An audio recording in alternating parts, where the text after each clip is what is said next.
इस फिल्म की शुरुआत में हम एक स्पेसशिप को देखते हैं जो कि स्पेस एक्सपीडिशन करके अर्थ पर वापस आ रही होती है। इस शिप में कुल 7 क्रू मेंबर्स होते हैं जो कि अभी डीप स्लीप में होते हैं। स्पेसशिप पहले से तय डायरेक्शन के मुताबिक ऑटो पायलट पर चल रही होती है। अब धीरे धीरे शिप के सारे क्रू मेंबर्स डीप स्लीप से बाहर आ जाते हैं और शिप को ऑटो पायलट से अपने कंट्रोल में ले लेते हैं। फिर ये लोग अपनी लोकेशन चेक करते हैं तो इन्हें पता चलता है कि ये लोग अर्थ के सोलर सिस्टम में नहीं बल्कि किसी और ही सोलर सिस्टम में होते हैं। और जब ये लोग जांच करते हैं तो इन्हें पता चलता है कि किसी अनजान ग्रह से शिप को लाइफ एग्जिस्टेंस के सिग्नल प्राप्त हो रहे थे, इसलिए शिप ने अपनी डायरेक्शन उसी अनजान ग्रह की ओर कर ली थी। दरअसल इस शिप को स्पेस में लाइफ यानी कि जीवन को ढूंढने के लिए बनाया गया था और शिप के सारे क्रू मेंबर्स के साथ भी यही कॉन्ट्रैक्ट किया गया था कि इन्हें स्पेस में जहां से भी लाइफ के सिग्नल्स प्राप्त होंगे इन्हें वहां जाकर जांच पड़ताल करनी होगी कि वहां पर किस प्रकार का जीवन है। और अगर इन लोगों ने कॉन्ट्रैक्ट के मुताबिक काम नहीं किया तब किसी को भी कॉन्ट्रैक्ट के पैसे नहीं दिए जाएंगे। अब इन लोगों के पास उस अनजान ग्रह पर जाने के अलावा और कोई भी रास्ता नहीं था, इसलिए ये लोग उस शिप का एक हिस्सा लेकर उस ग्रह की ओर आगे बढ़ते हैं। वहीं शिप का मेन हिस्सा अभी भी स्पेस में ही होता है।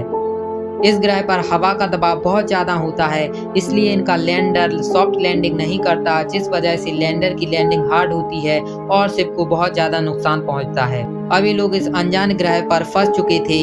शिप को फिर से ठीक करने में इन्हें बहुत ज्यादा वक्त लगने वाला था, इसलिए कुछ लोग शिप को ठीक करने में लग जाते हैं। वहीं कुछ लोग उस सिग्नल को फॉलो करने के लिए शिप से बाहर निकल जाते हैं, क्योंकि जिस जगह पर ये लोग लैंड हुए थे वहां से सिग्नल की दूरी करीब 2 किलोमीटर थी, इसलिए ये लोग पैदल ही वहां जाने की तैयारी करने लगते हैं। थोड़ी दूर जाने पर इन्हें एक अजीब सी एलियन शिप दिखाई देती है। ये लोग उसके बारे में और ज्यादा जानने के लिए उसे करीब से देखने लगते हैं और उसके अंदर आ जाते हैं। ये एक बहुत ही बड़ा और एडवांस एलियन शिप था। शिप के अंदर एक बहुत बड़ी गुफा के जैसा चेम्बर होता है जो कि बहुत बड़े बड़े अजीब से अंडों से भरा हुआ था।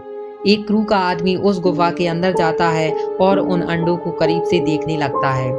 उसे एक अंडे के अंदर किसी जीव की हलचल दिखाई देती है। जैसे ही वो उस अंडे को हाथ से छूता है उसमें हलचल होने लगती है और वो अंडा खुल जाता है। उसके अंदर से एक एलियन जीव बाहर निकलता है और उसके हेलमेट से चिपक जाता है। ये देखकर सारे लोग उसे लेकर अपने शिप पर वापस आ जाते हैं।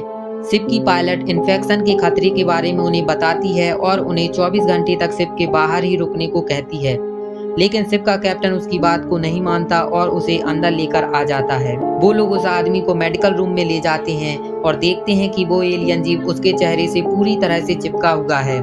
वो उसे हटाने की कोशिश करते हैं लेकिन उस जीव की पकड़ बहुत ही मजबूत थी।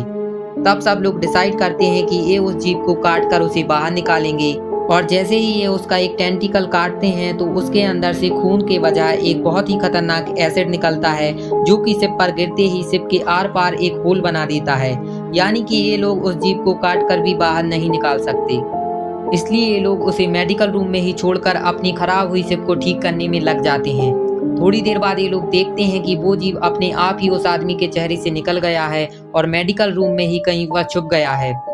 छानबीन करने पर इन्हें वो जीव मिल जाता है, लेकिन ये देखते हैं कि वो जीव मर चुका है। इसलिए ये लोग डिसाइड करते हैं कि ये उसको ऊपर मेन शिप पर लेकर जाएंगे और उसके ऊपर बाकी की रिसर्च करेंगे।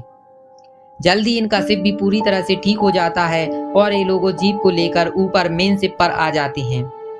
ऊपर आकर ये तय करते हैं कि पृथ्वी पर पहुंचने तक ये अपने उस साथी को आइसोलेशन में ही रखेंगे ताकि इन्फेक्शन शिप के बाकी लोगों में ना फैले।